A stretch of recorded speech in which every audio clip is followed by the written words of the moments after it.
how do we help these folks? It's kind of an odd business, our industry. You have a few agents making tremendous incomes, and all, with very few exceptions, they're on the listing side of the business. They're working with sellers. And then you have a wide spectrum of agents struggling to make a living wage. How do we help these folks? Well, I think to start off is to really look and say, okay, well, why do they struggle so badly? Why is the failure rate so high? We know the stats around agents that fail in the business, right? 85, 87, whatever percent fail within their first couple of years. The reason why these people fail is simply because they don't talk to enough people. And that makes up for 80% of the reason why they fail. So if real estate agents are failing at 85, 90%, 80% is because they simply don't talk to enough human beings about real estate. What matters is that we're having conversations with people proactively that want to buy and sell a house. Sitting back and waiting for business is the fastest way to find yourself out of this business. So number one, we have to put a plan in place to have conversations, not sometimes, not most of the time, but every single day, we have to have conversations with new people that are thinking about buying and selling real estate, period.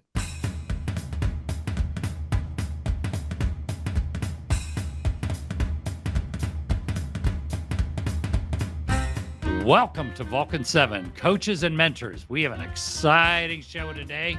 I'm Ren Jones, CEO at Vulcan7 here in Cincinnati. And I am Loida Velasquez out here in Miami. And we have our great guest today who has built a fabulous coaching business, helping agents build a strong listing-driven business, working with sellers, Mr. Brandon Mulrenin from Detroit. Thanks for having me, you guys. Welcome, Brandon. I appreciate it. And like always, love doing things with Vulcan7. So happy to be here. Good. How do we help these folks? It's kind of an odd business, our industry. You have a few agents making tremendous incomes, and with very few exceptions, they're on the listing side of the business. They're working with sellers. And then you have a wide spectrum of agents struggling to make a living wage. How do we help these folks? Well, I think to start off is to really look and say, okay, well, why do they struggle so badly? Why is the failure rate so high? And quite frankly, actually, it's funny. I wasn't even planning on this, but this is a great book called The Psychology of Sales Call Reluctance. And it's a company that does a lot of research, and they found that we know the stats around agents that fail in the business, right? 85, 87, whatever percent fail within their first couple of years. They found in their research that the reason why these people fail is simply because they don't talk to enough people.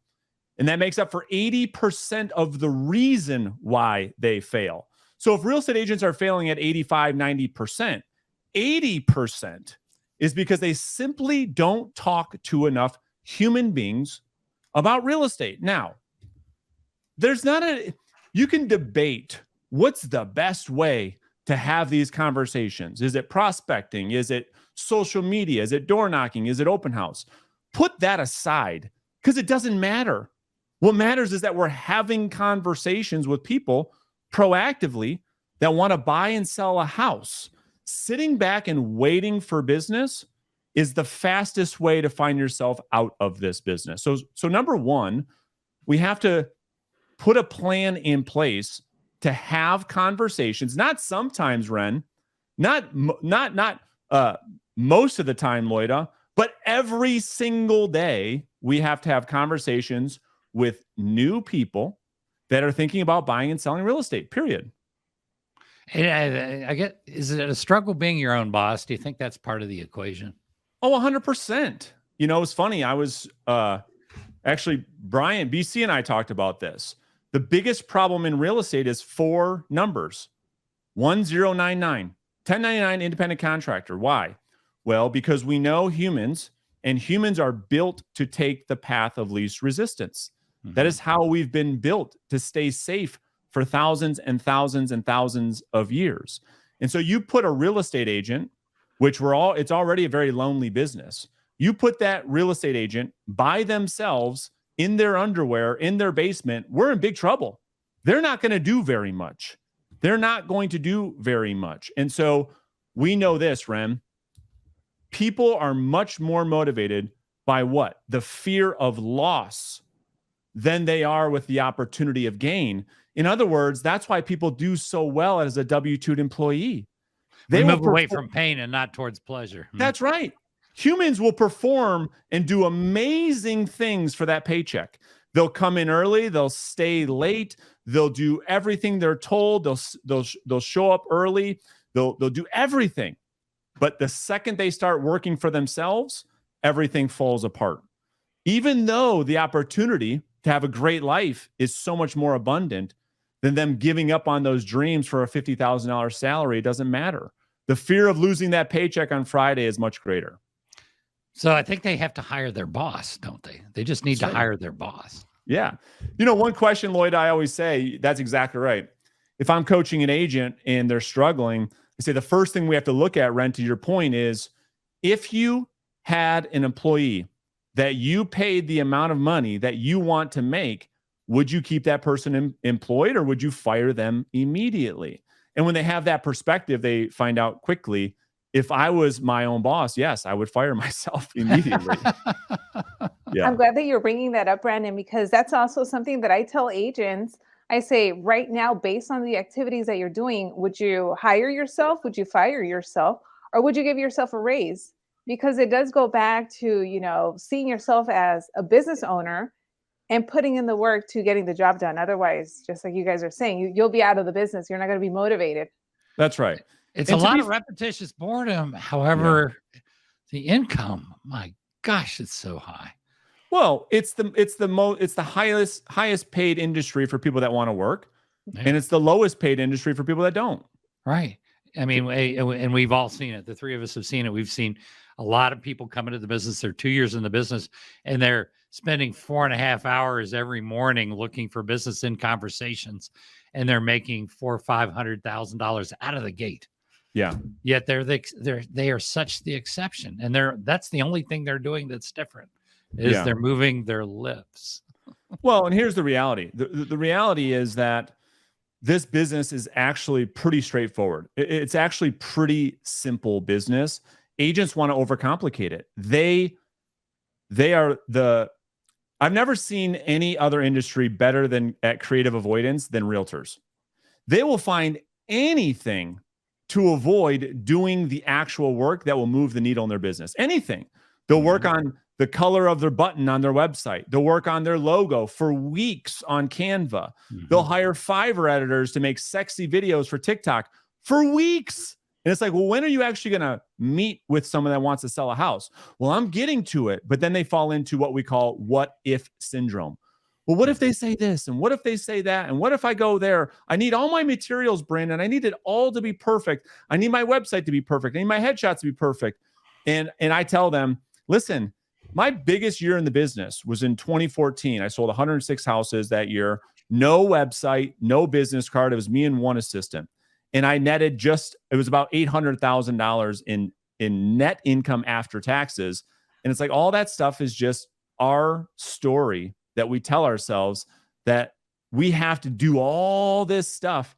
We have to prepare to get ready to one day make one call, right? And then we never get around to it. What really stands out to me is, and no business card, not even a business card. You didn't get your new logo. You didn't get your website. You don't have your everything in place that you have to have. The perfection piece, the ready, aim. No business card, and you're still doing it. Well, and we know, perfection, Lloyd, you know this. Perfection is simply what? Procrastination in disguise. That's what we know. And so I guess we can get into some practical things for the audience if you guys want. Let's do it. Call reluctance procrastination, all that. The mindset piece, the mindset of getting in gear. Yeah. Well, so the way that we approach the business is this. We have at our coaching company at reverseselling.com, we've got what we call our success triangle. And to your point, at the top, we have our mindset. Mindset's responsible for how we behave, the actions we take or the actions we don't take. That's the second piece of the success triangle. And then we have skills. So it's mindset, action, and skills. Well, what a lot of agents will say is, I don't know what to do. And so to give the audience maybe some clarity, the way we need to approach the business, we have to say, okay, what is the offense we're going to run to go out there and generate new business? And we could start off with just 3 simple strategies or 3 simple pillars of business that every agent should consider having in their business. Number 1, they have to have an outbound business strategy. We'll come back to that in just a second. They probably need to have some type of inbound business strategy. And then they have to have some type of strategy to generate repeat and referral business. This is a great foundation to start with. Now, if you start with the outbound piece, the first pillar in your business, this is the pillar of business that you can control, has the highest profit margin, puts you in control of your destiny. There's a lot of options out there. We can door knock. We can make outbound phone calls. We can do a lot of things that put us in control that don't cost money. It just costs time, energy, and effort. And so that is an effort game. And that's where we want agents to start. We want them to first start mastering outbound proactive lead generation. Once we have some revenue and we have some money, we could start investing in inbound lead generation. Inbound could be content. It could be you're going to focus on YouTube. You're going to focus on Instagram. You're going to focus on TikTok. You're going to focus on potentially buying leads potentially. You can have some inbound traffic happening. Maybe you hire an ISA to make outbound calls for you to get leads coming into your business. So now we've got outbound happening, right? This is the most lucrative, the highest profit margin. Yeah. We use those dollars. We invest into pillar 2, which is our inbound. And then 3, which is the thing our industry is awful at. And that is because there's 3 buckets, right? There's client acquisition, client fulfillment, and then client retention. Our industry is awful at the last 2. All we talk about is lead generation, lead conversion. What about client fulfillment? Because here's what I know. The best lead generation, Loida, is the one no one's talking about. And that is giving your client a world-class client experience so that when you have one client, that one client, Ren, turns into 2, 3, 4, 5, 6 clients. And those 6 clients turn into 12, and those 12 turn into 24. Here's the sad truth. We spend so much time chasing business that when we actually get a client, the client can't wait until the transaction is over because it's such a nightmare. And these agents wake up 20 years from now chasing Zillow leads because they don't have a client fulfillment strategy and they don't have a client retention strategy. They don't communicate to the client after the closing. Why? Because they believe when they close a transaction, the deal is done. We teach agents when the transaction is closed, the deal has only just begun. And that's the difference in business mentality of having clients versus customers. In a client acquisition business, we're building just that, a book of business that we manage just like an insurance agent, just like a financial planner, just like a CPA. Because the idea, let's just be honest, isn't the idea that we wake up in this business 10 years from now and not have to chase for sale by owners, not have to cold call expireds, not have to knock on doors? Isn't it to build a referral-based business that generates more and more income every single year without having to do the things that got us there? Well, of course it is, but we won't ever get there the longer we stay in a transactional business. Does that make sense? So we have to build that database, talk to that database. That's right. Embrace that data. I mean, because some of that business comes pretty quickly. Exemplary service, and then their friends, their family, and it can come very quickly and goes on for years and years and years. Yet, and I'm guilty. I would mail out to my database, and back would come all the yellow stickers with their new address. That's right. That's right. Well, we spend so much time, energy, effort, money on client acquisition. just to get that client, to do the hard work to get the client. We spend very, very little time. I just don't see anyone talking about the client fulfillment process, which you guys, just so you know, in the audience, that's where I'm spending most of my attention for the rest of 2023. We have our client fulfillment course coming out. We have our client fulfillment system coming out because I believe it's the best lead generation. Who better than the client that's already working with you? Why would we go out there and communicate to absolute strangers who we've never worked with before? Why wouldn't we work with Ren Jones, who I have his house listed? Right. And work that client and have Ren Jones go out there and bring me in new business. I remember the NAR statistic. It's something like 88% of people would use the same agent again, but they don't. But they don't. Because the agent never talks to them anymore. That's right. Loida, what's your thoughts on client fulfillment, referrals, relationships with these clients, or versus a transactional business? Yeah, no, I agree with everything that you just mentioned. And funny story. So I make sure to build these relationships with any of my past clients. And there was one specifically, I was referred to this lady. She had previously expired with another agent.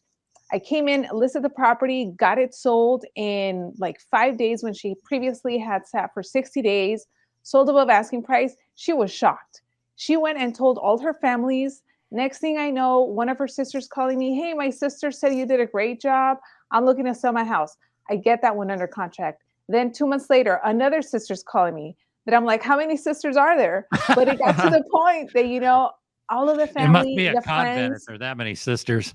Hey, I was taking it, I was doing my job. And at the end of the day, you know, I was delivering a result, but I made sure to stay on top of them so that they knew, hey, if you have any type of real estate need, whether it's in California or any other state, Lloyd is your go-to agent. And I think that's the thing that a lot of agents need to see, that it's not just, you know, I want to get that next listing, but once I have that client and I get them under contract, how are you going to stay in touch with them to make sure that they continue sending you business? And what type of results are you delivering to make sure that they actually want to work with you again, instead of saying, you know what, don't even use that agent because they were horrible, they never communicated or anything like that. So these are things that agents really have to take a look and see as they want to become, you know, top agents. Because I say, you know, at the end of the day, if you're in this business is not for everyone. But if you're doing things right, you're going to be a top agent and you're going to be known in your area and amongst, you know, your friends, family, and anyone that's looking to do anything real estate related. Yeah. I mean, because a lot of agents, they feel like they're on the hamster wheel. They get burnt out. And that's because they're running a transactional business. They live and die by the next commission check. You know, they don't have a business. They have a job. And the second they stop working, their business is out of business. And to me, that's just a job.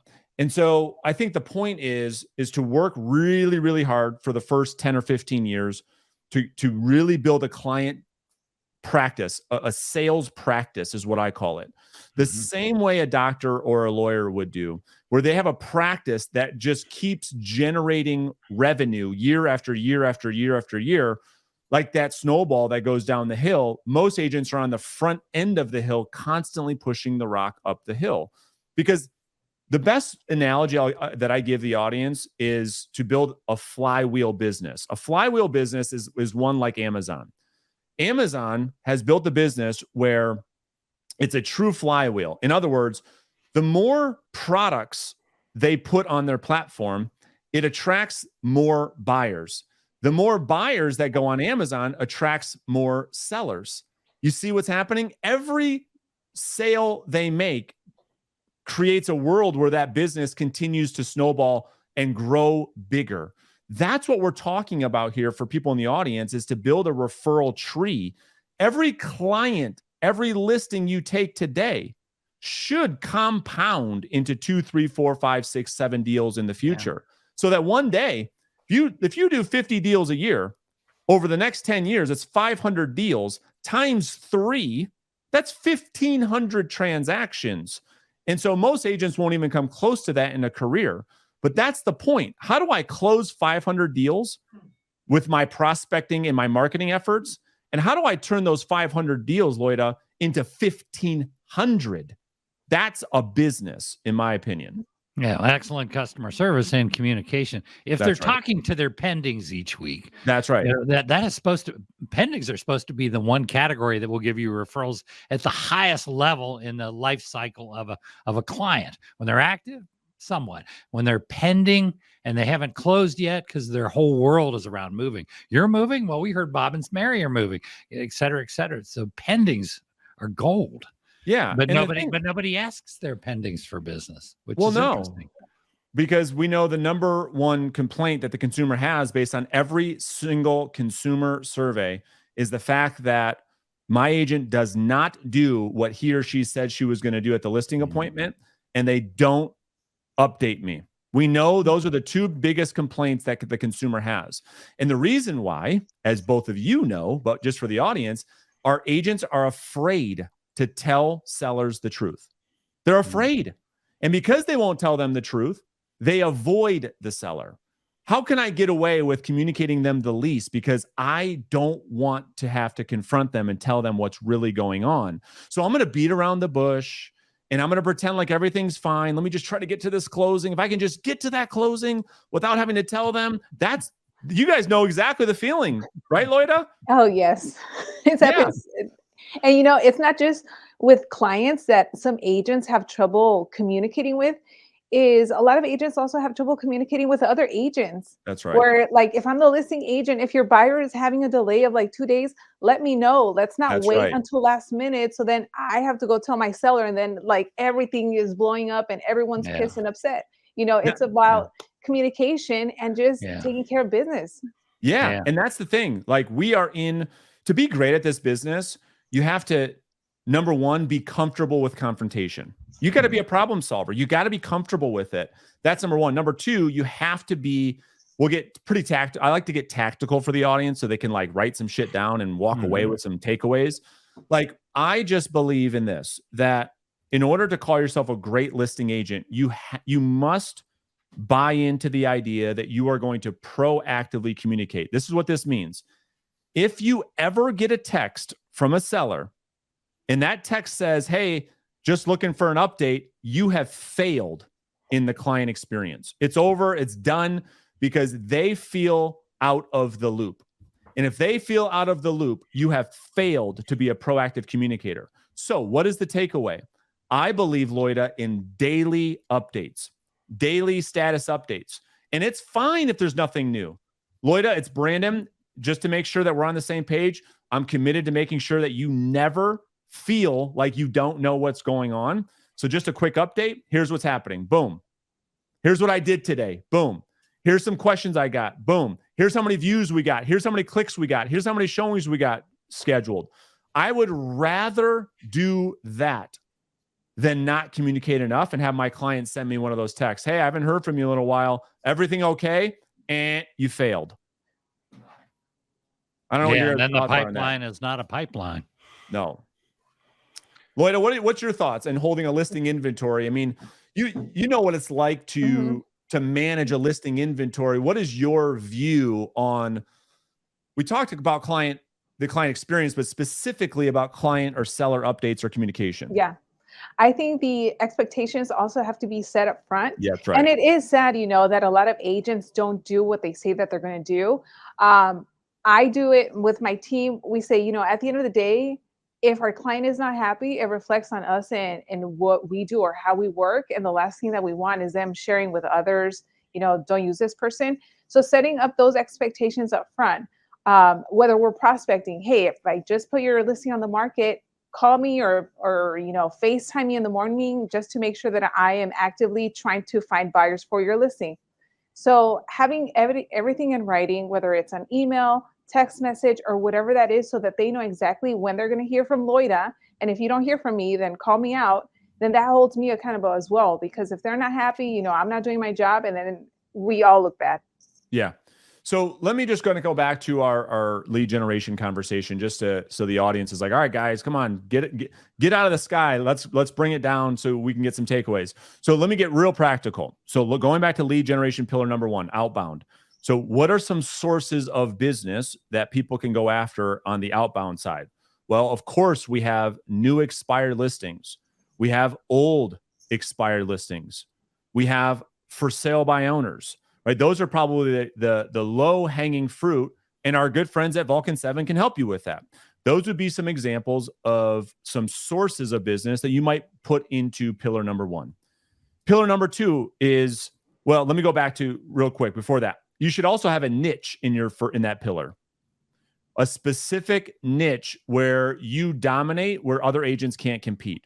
So as an example, you might dominate with downsizers. These are people 70 years or older that have a house that's fully paid off in a house that's larger than the average home in that marketplace. And you have not a geographic farm, ladies and gentlemen, a demographic farm. And we need to do a better job as leaders and coaches talking about demographic marketing versus geographic marketing. And Ren, you know exactly what I'm talking about. So getting a niche, probate, divorce, absentee owners, downsizers, elders, moving into assisted living. These are all specific niche. So we have our for sale by owners or expireds and a specific niche in lead pillar number one. Then in our inbound category, one of the greatest things that we can do, and our industry sucks at it, to be frank, is we are used to being the hunted in a B2B business relationship. And what I mean by that is this: every agent, every day across the country is getting multiple phone calls from lenders, from home warranty people. Hey, Loida, can I take you to coffee? Can we go to this golf outing? We are being hunted because these companies are building their business on a B2B model. We can do the same thing as realtors. There are other industry professionals that are working with our clients. Well, like what, Brandon? Can you give us an example? Yeah. How about a probate attorney? All she's doing right now is sitting in her office with 9 or 10 open cases with the damn house that needs to be sold because it's with some realtor that doesn't understand the probate process. And so you could go after referral partners in category 2, insurance agents, CPAs, financial planners, my favorite, divorce attorney. Divorce, yeah. Builders. It's my number one listing lead pillar of my entire career. And so we know that 84% of every divorce ends up in a marital home getting sold. And oh, by the way, typically it's 3 transactions. 3. We sell the marital home and each one of them buys another home. So Loida, that'd be an example of an inbound strategy. I go out there and build relationships with other business professionals. I get inbound listing leads. And then the third pillar, I think we beat to death, which is our client database, our past client centers of influence. It's a great plan. And if they get involved in some structure, because they don't have structure, they would have to create structure. You offer structure. Yeah. Yeah, that's exactly at a variety of levels. Yeah. Yeah. We, and I don't know if we want to get into that or not, but yeah, we want to know what you do. Yeah, we have because people are looking for solutions.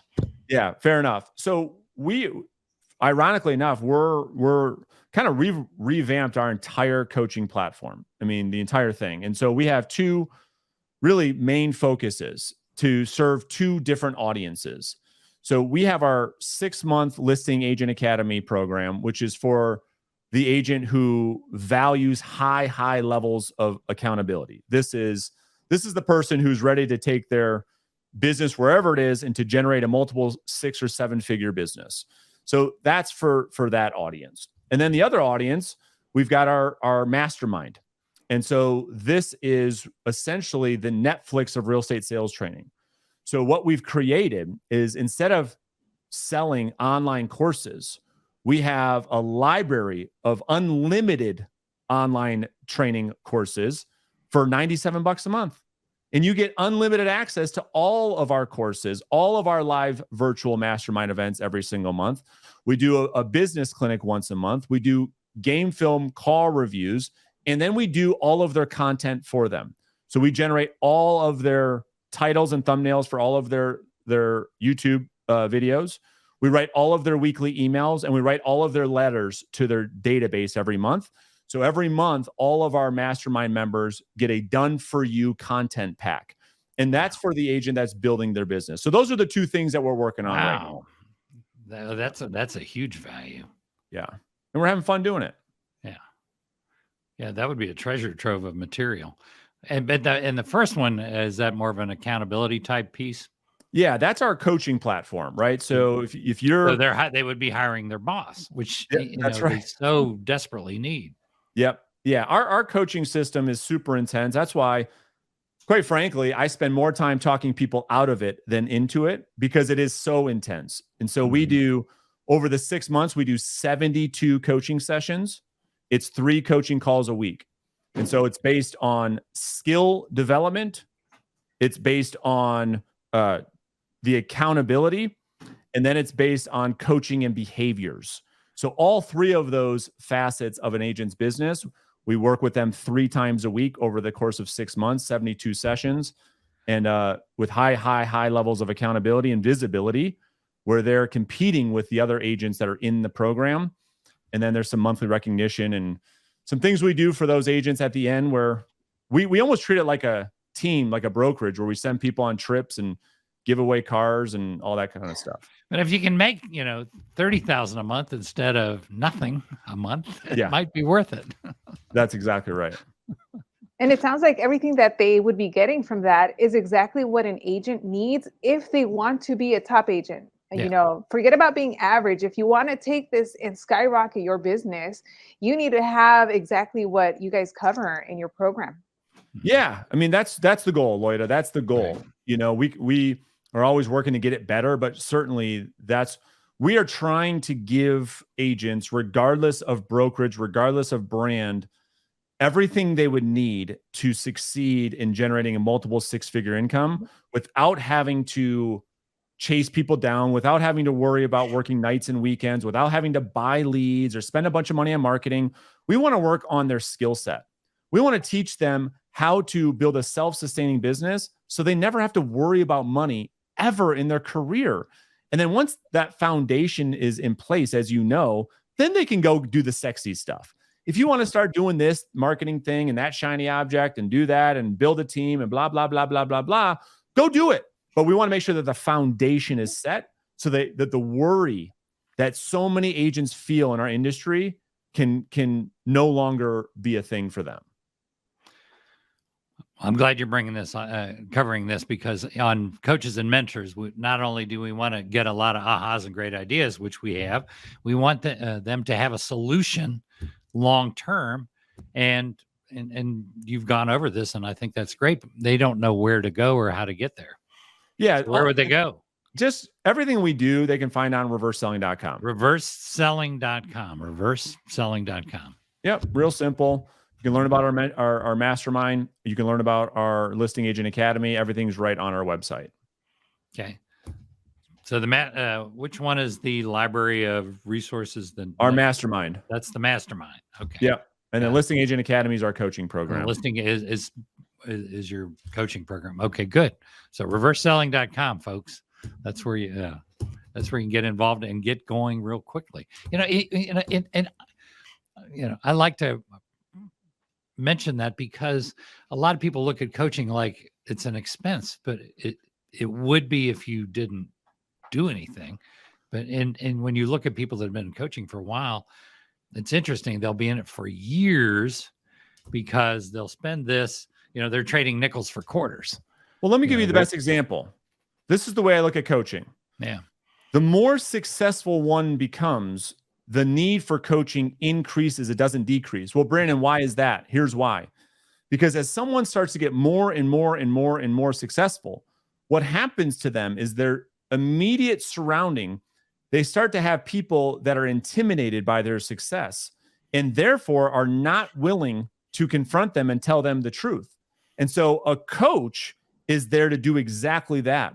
That no matter how successful one person comes or becomes, they can still be confronted by the coach to check the ego.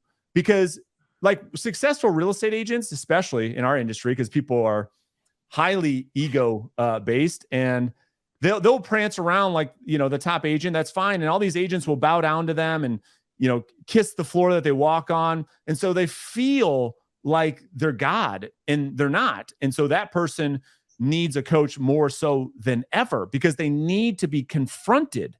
They have to be checked so that they continue to grow. And I'm a living example of this. In my career, I'm further ahead now than I just turned 40, and I have 3 coaches. My brother, great example. He went the traditional path. He's an attorney, and I love him to death, but financially, we're probably 100x apart, 100 times in income, probably, let's see, 50 times apart. His annual income versus my annual income, I barely finished high school. We both came from the gutter. We have terrible upbringings. I have no education whatsoever, the traditional path. It's all been around coaching and consulting and personal mentorship. And fast forward, I'm 40, he's 41. He's an attorney. I'm doing what I'm doing. And lo and behold, my income is about 50 times more than his is. Well, how can that be, Brandon? He's an attorney. He went to this Ivy League school. What's the deal? Well, it's exactly what we're talking about. Those that look at coaching as an expense will always limit their potential because success leaves clues. And there's no faster way to going to find a Ren Jones or a Loida or whoever you're going to follow and learn from people who have walked before you. Yeah. And that's called not having an ego versus being the person who says, I know it all. I'm going to go and figure it out all myself. Well, to those people, I say, good luck. Well, good news is sales is the highest paying job in the world if you're good at it. And to get good at it, you need, and I have 3 coaches as well. And I've had 3 coaches for a long time. Yep. Because it is trading nickels for quarters. If that the ROI is there, I spend this, I get this. My coach, this is about 3 months ago, he called and gave me some information financially that gave us a windfall of $285,000, one phone call. Yeah, $285,000, one call. I'll tell you this. This will be just one of many examples. Absolutely. This is the best way I've ever heard it said. This hopefully will hit the audience right between the eyes. There's something called the ignorant tax. So if somebody's making, have you guys heard this before? No, I may have paid it. I don't know. Yeah, well, we all pay it until we don't. And here's how it works.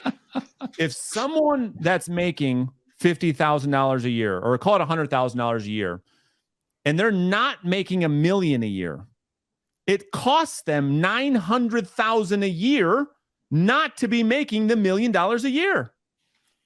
You see? So I like that logic. It's the truth. I'm sorry. I'm going to steal that. That is good. Listen, is good. It's so if you look at coaching, how can you afford not to? If you're not making $1 million or $2 million and $3 million, and a coach can help you get there, and they charge you a fraction of that. If you're staying at 100, it's costing you $1 million a year, which no coach charges, by the way.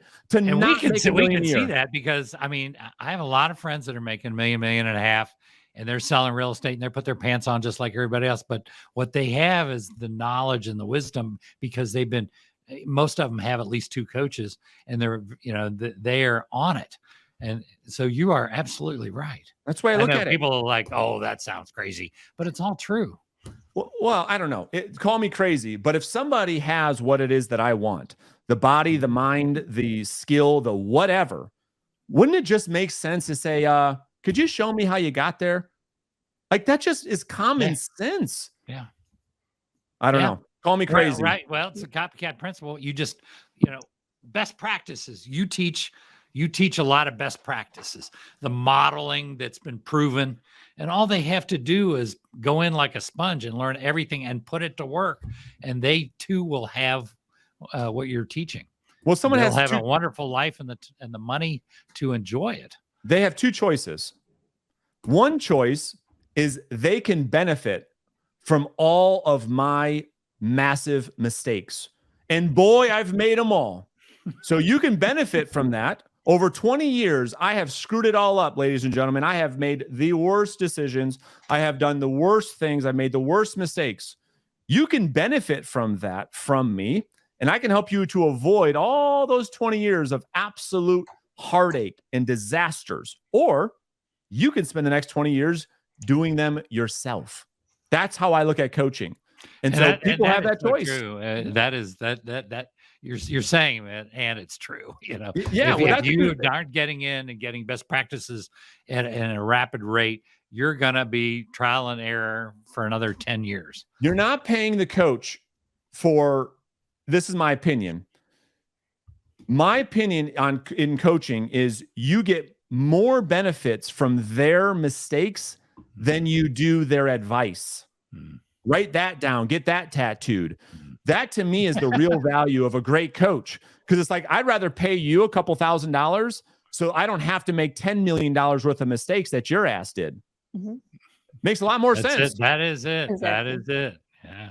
You're going over the cliff and your coach can stop you. That's right. That to me is more valuable than any advice I could get on what could happen. That's fine. Why don't you keep me from falling off the cliff? That would be great. Anyways, I digress. That's it. Good. This has been a lot of fun. And folks, get involved with reverseselling.com and have a great life, have the money and the time to enjoy it. Because when you're, face it, when you're working with sellers, when you're on the listing side of the business, you do have the time to enjoy it. You can work Monday through Friday.